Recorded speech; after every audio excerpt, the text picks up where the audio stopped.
lui vole ou survole peut-être aussi, Gilles Brochard, la gastronomie, la culture, les livres. On La fait des choix. bistronomie La aujourd'hui. bistronomie, chaque Oui, semaine on fait des bonjour. choix.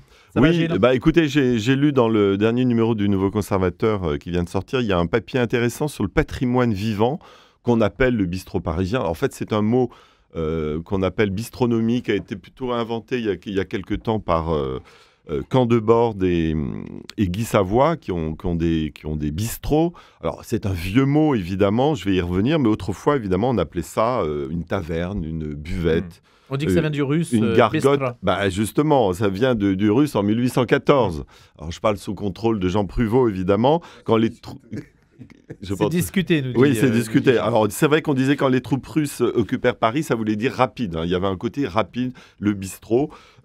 Sinon, c'est un nom qui apparaît vraiment au 19e siècle, donc fin 19e, indissociable des bougnats, ce qu'on appelle les marchands auvergnats, aveyronais, vous savez, qui étaient des marchands de bois, de charbon, qui avaient cette licence-là à Paris.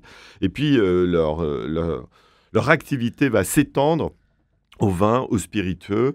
Alors, dans les bistrots, vous savez la différence. Les bistrots, vous n'avez pas de bancs écaillés comme les brasseries. La différence, c'est que les brasseries sont ouvertes toute la journée. C'est un service en continu. Les bistrots, c'est à l'heure du déjeuner et à l'heure du dîner. Parfois, ça se transforme un petit peu en café. D'ailleurs, Olivier de Laubarrière dresse un peu ce qu'on trouve dans les bistrots, on le sait, hein, c'est le sol à carreaux, ce sont les mosaïques parisiennes généralement, les nappes à carreaux, donc la toile cirée, la pompe à bière avec le picon bière, le Saint-Zano derrière, etc.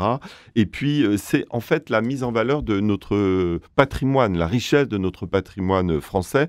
Généralement, dans les bistrots, vous avez l'œuf mayonnaise, vous avez la tête de veau, la blanquette. Vous finissez par alors le hareng pomme à l'huile et vous finissez par le baba au rhum ou le millefeuille. Alors, moi, je suis allé, pour illustrer tout ça, je suis allé hier dans un bistrot très parisien. Oui, le Troquet, ne pas confondre avec la cantine du Troquet. Le Troquet, ça avait été fondé par Christian Etchebest, qui n'a rien à voir avec l'autre illuminé, Philippe Etchebest. Le Troquet, c'est 21 rue Boivin, ça donne dans la rue Le Courbe.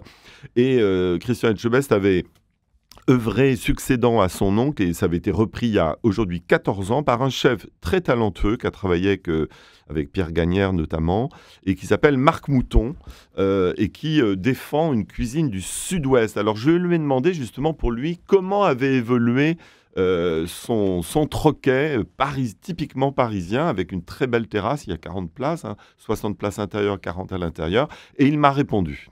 Nous, on choisit que des produits frais, on fait tout maison. Après, on essaye de faire une cuisine plutôt simple, une cuisine d'amis, de famille, enfin voilà, quelque chose où on peut venir, on passer un bon moment, des produits simples et bien travaillés, quoi. Il y a beaucoup de produits du Sud-Ouest, il y a une note vraiment Sud-Ouest ici. Il y a des produits du Sud-Ouest. Après, on ne travaille pas que des produits du Sud-Ouest, mais en effet, il y a des produits qui viennent du Sud-Ouest. On essaye de donner un peu ce ton avec le piment espelette, la confiture des chassous, voilà, des cerises noires. Les cerises noires, Donc voilà. Alors, en quelques années, puisque ça fait, je crois, 14 ans que vous êtes ici, vous avez repris la suite de Christian Etchebest. Qu'est-ce que vous avez changé, modifié? Qu'est-ce qu'il y a eu comme innovation? Des innovations, je ne sais pas si on peut parler d'innovation. Ouais. Après la cuisine évolue en permanence. Voilà, moi, j'ai quelques années de moins que Christian.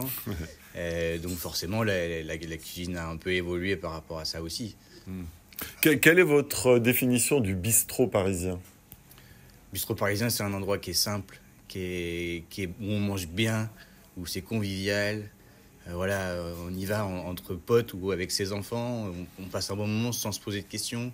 Quand on sort du travail, on vient manger, on enlève sa cravate, on déboutonne sa chemise et voilà, on vient changer d'idée. Boire un verre sur le zinc. Voilà. Les couteaux, c'est important, hein, les couverts dans un bistrot. Là, vous avez des couteaux. Alors, pour la viande, c'est idéal. Hein.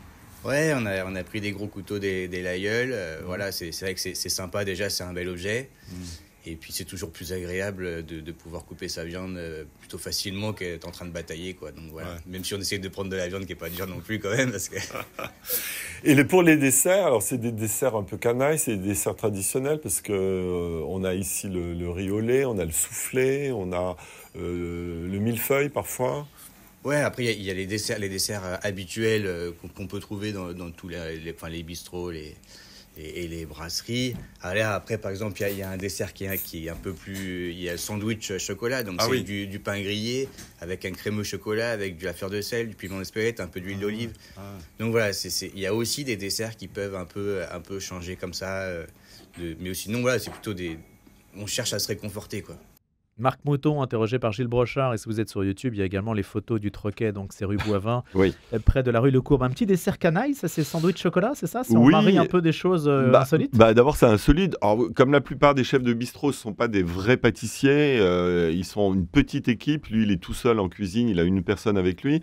Donc, généralement, ils font en effet le riz au lait. Ils font... le fromage, la soupe de fraises au sirop balsamique était délicieuse. Bon, voilà, c'est des choses comme ça. Côté prix, ça... Alors, le prix, les prix sont raisonnables puisque vous avez un menu à 36 € ou 38 € en fonction d'entrée, plat, dessert que vous avez le matin et le soir. Donc, ça, c'est quand même bien.